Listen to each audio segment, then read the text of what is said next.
Em nome do Pai, do Filho e do Espírito Santo. Amém.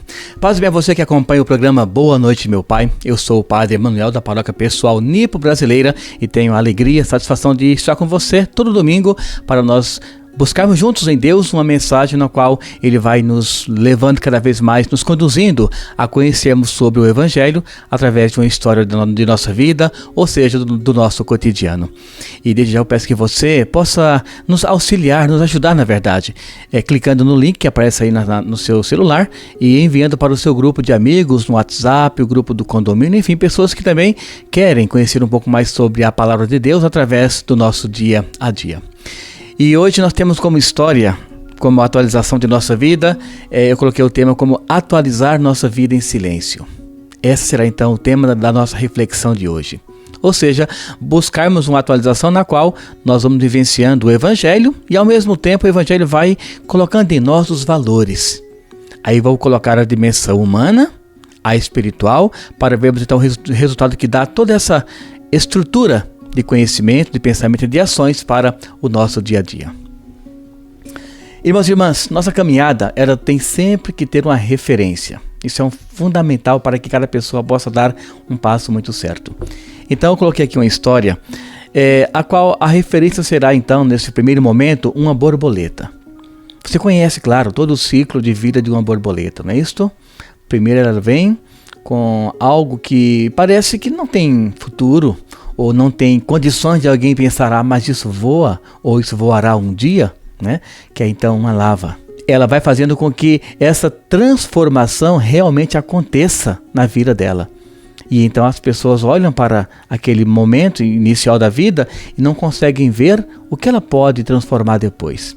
Só que esse pequeno inseto, ele vai o quê? Se transformando a cada dia. Até o ponto de que um dia ganha asas e voa, ou seja, houve ali uma grande transformação.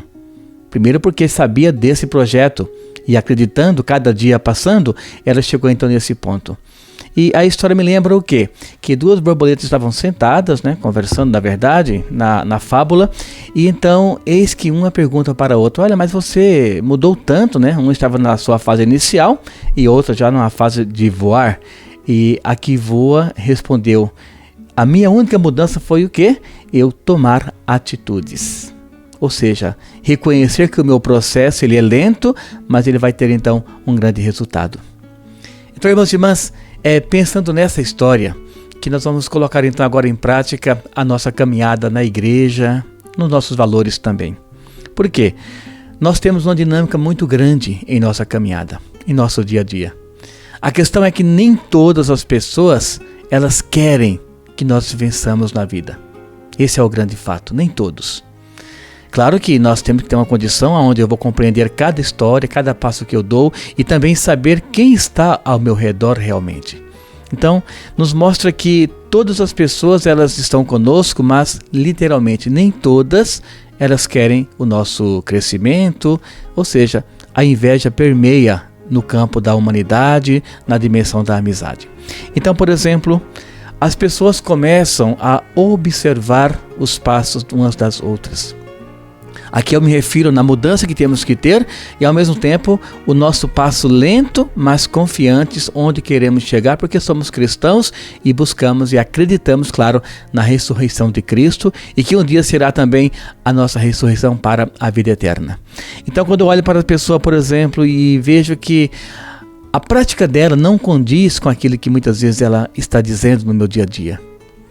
Ou seja, a inveja começa a permear a pessoa de tal forma que ela começa a observar os meus passos para quê? Para ver qual vai ser o meu próximo passo e, se ela é imbuída da inveja, ela não vai querer que eu dê esse próximo passo. Ou também, se ela é uma pessoa que não quer que eu tenha um crescimento na vida, ela simplesmente vai o quê? Fazer de tudo para que esse meu próximo passo ele seja errado, ou seja, um passo falso, por exemplo. Então muitas pessoas querem o quê? Somente prejudicar a outra. Esse é um grande fato. Nem todas querem esse sucesso que nós buscamos com os nossos esforços. Nem todos querem que nós tenhamos um caminho de prosperidade, de paz, uma eloquência daquilo que nós fazemos no nosso dia a dia, ou seja, abrir caminhos com o nosso trabalho. Então nós temos o quê? Que observar quem está ao nosso lado para sabermos se vamos ou não progredir, ainda compartilhando a vida, os nossos sonhos com aquela pessoa que está ao nosso lado, mas que nem todas, como disse agora há pouco, querem o nosso crescimento. Isso por quê? Porque algumas pessoas vivem aquela primeira etapa da borboleta, que é então uma etapa na qual, ao olhar, você pensa que jamais vai voar. Mas quando acreditamos que nós temos essa capacidade, que confiamos em Deus, nós atingimos esse voo, né, que a borboleta adulta, na sua fase adulta, ela já consegue ter. Mas para isso, irmãos e irmãs, algo é primordial. Aqui vem então o fechamento desse primeiro momento, no qual nós comparamos nossas atitudes com essa evolução da borboleta. Essa atitude é o quê? Nós buscarmos um projeto em Deus. Olhe, por exemplo, toda a dimensão bíblica. Vai perceber o quê? Que ali Deus colocou o seu Filho para que tudo pudesse ser feito em nome de uma caridade. A caridade do Pai que passou pelo Filho e o Filho nos resgatou. Então a nossa caminhada é o quê? Essa confiança em Deus que quer sempre o nosso bem, que busquemos, que tenhamos a consciência que esse Deus realmente quer que nós tenhamos essa caminhada justa, uma caminhada de prosperidade. E sendo assim, com certeza, Deus vai sempre estar abençoando todos os seus passos. Irmãos e irmãs, o transformar é algo fundamental em nossa vida. Então, se você está acompanhando, por exemplo, essa evolução da borboleta, da sua fase inicial até a fase final, vai perceber que a olho nu parece que nada iria acontecer. Primeiro momento, algo assim bem estranho, que ao olhar parece que não ia desenvolver nada de interessante, mas é esse tempo de evolução que nós precisamos para quê? Dar tempo à nossa vida no que diz respeito ao nosso crescimento, ao nosso amadurecimento também. Então aqui eu quero colocar 2 exemplos, claro, contracenando eles com a dimensão da borboleta na sua fase inicial até a fase final, que é o quê? O testemunho que nós damos em nossa vida, naquilo que nós acreditamos e buscamos. Olhamos, por exemplo, o primeiro testemunho é este. Uma pessoa que está indo à igreja sempre, tem uma boa caminhada na igreja, trabalha, é atuante. Todos conhecem o seu desenvolvimento na comunidade, nas pastorais. A pessoa procura fazer de tudo para que tudo possa ir bem na comunidade. Mas de repente essa pessoa não tem, por exemplo, essa satisfação em dizer, olha, eu realmente acredito em Cristo e vou agir conforme Ele me inspirou ou me ensinou. E a pessoa começa a agir de maneira muito disforme na igreja, tratando os outros mal, por exemplo. Não dando a profunda lógica do Evangelho, que é acolher todas as pessoas. Muitos acham que ter uma chave da igreja, por exemplo, é o quê? É ter o poder. Não é isso, é o serviço, na verdade. Então a pessoa que tem todas essas características de caminhar da igreja, mas ela não tem a humildade de se pôr no lugar de um cristão verdadeiro, ela faz com que quem está querendo ir à igreja, por exemplo, não possa ir mais, não queira ir mais naquela igreja. Ou naquela comunidade que seja, porque o testemunho não foi real, não foi fiel. Então a pessoa começa a querer ser, entre aspas, nós falamos, o dono da igreja, a dona da igreja, por exemplo, e dessa forma nós não passamos uma mensagem cristã. Então a pessoa que quer ir à igreja, que quer começar a caminhar à igreja, por esse testemunho na igreja que ela está vendo, claro que ela não vai entrar, não vai querer, não vai buscar. Então é fundamental que cada pessoa nessa transformação, ela faça uma autoleitura. Como que eu estou agindo na minha pastoral, na minha igreja, na minha vida, na minha família, no meu trabalho? E aí sim, pessoas que olhando o meu testemunho de vida, elas querem essa mudança também, sem dúvida alguma, elas vão olhar para a minha pessoa e vão querer uma transformação. Da mesma forma, quando alguém, por exemplo, quer conhecer uma nova comunidade, e começa a perceber que naquela comunidade as pessoas são acolhedoras, as pessoas têm um trato diferenciado, as pessoas querem mesmo mostrar o Evangelho com a vida e não com palavras somente, essa pessoa que está querendo conhecer, até porque então não tinha uma comunidade, por exemplo, ela literalmente vai o quê? Se agradar dessa comunidade, desse povo, e ela vai começar um trabalho pastoral. Então veja que o nosso testemunho na igreja, na família, no trabalho, ou seja, em toda a nossa vida é fundamental. Não tem como a gente pensar em algo que vai edificar a nossa vida se nós não colocamos em prática. Não tem como dizer o Evangelho é bom se eu não o conheço e tampouco conhecendo, não o coloco em prática. É como aquele sino que toca, né, mas não produz eco nenhum, não transmite nada, porque o sino é uma comunicação. Nós sabemos na história que cada balada do sino ou cada período de baladas tem uma mensagem. Lá em Minas Gerais mesmo, é um estado onde temos muito isso nas cidades pequenas, onde quando as pessoas escutam certa sonoridade do som, aliás do sino, elas sabem, olha, morreu alguém. Ou então algo perigoso está para acontecer. Ou então algo foi cancelado, ou algo foi remarcado. Enfim, traz uma mensagem. Então a nossa vida também tem que ser dessa forma. E o nosso som vai ser sempre o quê? A nossa conduta de vida em todos os âmbitos. Quando isso acontece na família, por exemplo, os pais transmitem os valores para os filhos, eles vão ecoando isso por toda a vida. Então é como esse processo da borboleta.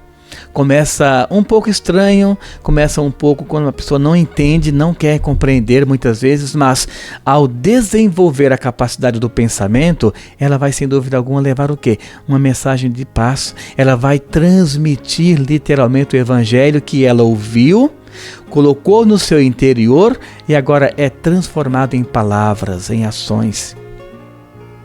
E a pessoa sem dúvida alguma consegue levar uma mensagem bonita, uma palavra bonita por pequenos gestos.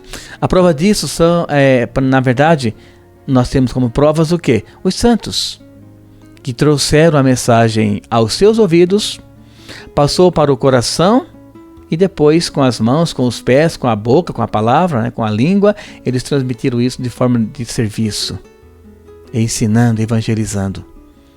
Então vejam que esse processo da borboleta, ele é lento, mas ele traz resultado, ele é eficiente.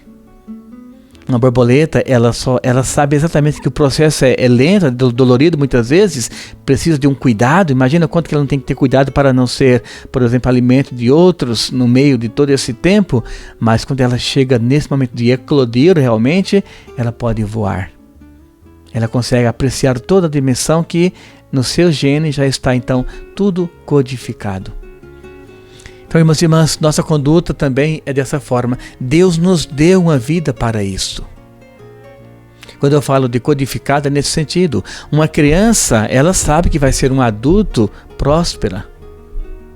Uma criança sabe muito bem que quando crescer, ao estudar, ter um comportamento bom na família, por exemplo, ela vai ser alguém que vai trazer algo para a sociedade. Então isso já está o quê? Cravado em cada pessoa. É a caminhada que vai fazer a diferença. Então busque, conheça Deus, conheça o Evangelho, para que tudo em sua vida tenha sempre este grande propósito. Então, irmãos e irmãs, eu quero apresentar agora algumas pessoas que fizeram uma grande transformação na vida por causa do Evangelho. A primeira delas, por exemplo, eu quero colocar a pessoa de Zaqueu. O Evangelho traz para nós essa história de um homem que queria mudar a vida. Ele trabalhava, ele tinha uma profissão, ele cobrava impostos das pessoas e ele um dia percebeu que aquela profissão não era humana, entre aspas. Por quê? Porque roubava muito dinheiro das pessoas, ou seja, era uma profissão onde ele tinha que aplicar a injustiça. Ou seja, o que não era justo. A injustiça é aquilo que sai do nosso patamar legal. E ele tinha isso como profissão, ele sustentava sua família com esse trabalho, mas ele um dia começou a pensar, mas como que eu vou dar dignidade para minha família se essa dignidade não é acolhida no meu trabalho? Então ele começou a pensar que esse homem que estava no meio deles, Jesus, era um homem justo. Aí deriva a justiça. E ele pensou, eu tenho que ter um contato com este homem. Eu tenho que encontrar-me com este homem. Porque dizem que ele é tão justo, que ele traz novos conceitos, que este meu conceito de vida não é bom, não é justo, não agrada. Mas é com isso que eu sustento a minha família, que eu levo o meu pão para casa. Mas dá a impressão que é um pão amargo. porque eu tenho que tirar das outras pessoas para levar para a minha casa, mesmo quando ainda está sobrando, porque com certeza era alguém que tinha um dinheiro sobrando, um pouco de dinheiro guardado. Então ele começa a dizer o quê? Uma transformação deve acontecer na minha vida. Tenho que transformar para que a minha capacidade alcance no mínimo o que dizem desse homem que até então, claro, não conhecia a pessoa de Jesus. E então Zaqueu teve o encontro com Jesus. Ele vai até a figueira, né? Ele sobe dessa figueira e espera Jesus passar. Só que Jesus, ele conhece o nosso íntimo. Ele sabia dessa vontade de Zaqueu e disse o quê? Ainda hoje eu estarei em tua casa contigo.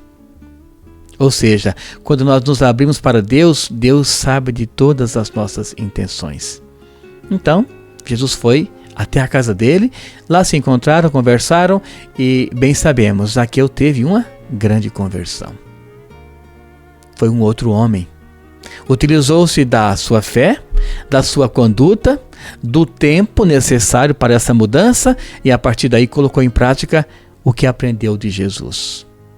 Não ainda o evangelho propriamente dito, porque estava se formando, é claro, mas a fonte maior, porque dali que derivou depois os evangelhos. Então bebeu da própria fonte, do próprio Jesus, para dizer o quê? Eu agora sim sou um novo homem.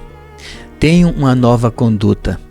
Conheci um novo ideal para a minha vida. E assim é a nossa caminhada também, irmãos e irmãs.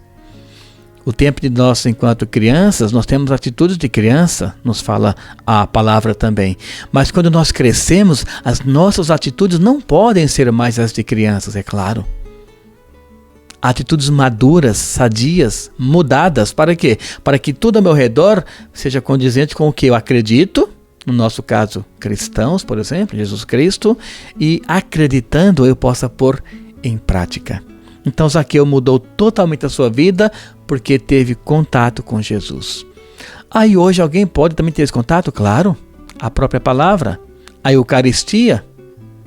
São momentos únicos na nossa vida para termos um contato direto com a pessoa de Jesus também.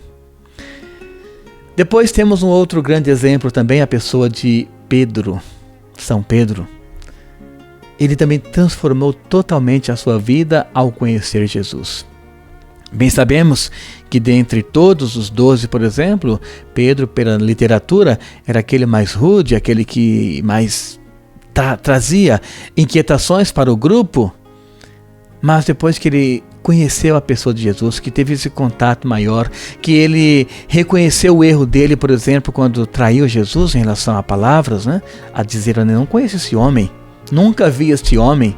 E insistiram, não era você que estava com ele no jardim? Ele, não era eu. Ao perceber isso, quando o galo cantou a terceira vez, ele literalmente fez um encontro interior. Como quem diz, nossa, desperdicei a minha vida por não estar com Jesus. E aí começou o quê? Uma transformação. Se voltou, reconheceu o seu erro e recuperou este tempo perdido. Julgá-lo? De forma alguma. Nossa condição humana é essa. Muitas vezes temos toda uma chance na mão de conversão e jogamos fora. Mas a questão é o quê? É recuperarmos esse tempo. E foi assim então que Pedro fez quando ele amargou profundamente em pensar, eu neguei o meu mestre. E não uma vez só. E o meu mestre já havia falado dessa minha fraqueza e eu não acreditei. Como quem diz, jamais te deixarei, Senhor. Mas eu neguei o meu mestre por 3 vezes. Mas o tempo foi o quê? Ele foi aquele que aproximou esse erro de Pedro à pessoa de Jesus. Assim como Paulo também. Paulo tem a ilustre frase que é esta, né? Não sou eu que vivo, é Cristo que vive em mim. Então vejam essa transformação, como que ela acontece de maneira muito plausível. Para quê? Para que eu conheça e me conecte ao Criador através do Filho. Então, irmãos e irmãs, busquemos em Deus essa transformação. Você que está me ouvindo agora, de repente está pensando, mas quanto tempo eu não vou à igreja? Quanto tempo que eu não perdoo uma pessoa? Mas hoje é o tempo de conversão. Estamos quase chegando no tempo do advento, uma espera por algo maravilhoso. Então que você também possa fazer uma autorreflexão e dizer: Senhor, eu quero mudar, eu quero ser como Zaqueu, eu quero te encontrar.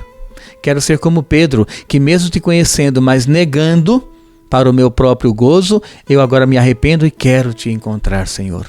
Nunca é tarde para encontrarmos-nos com Jesus.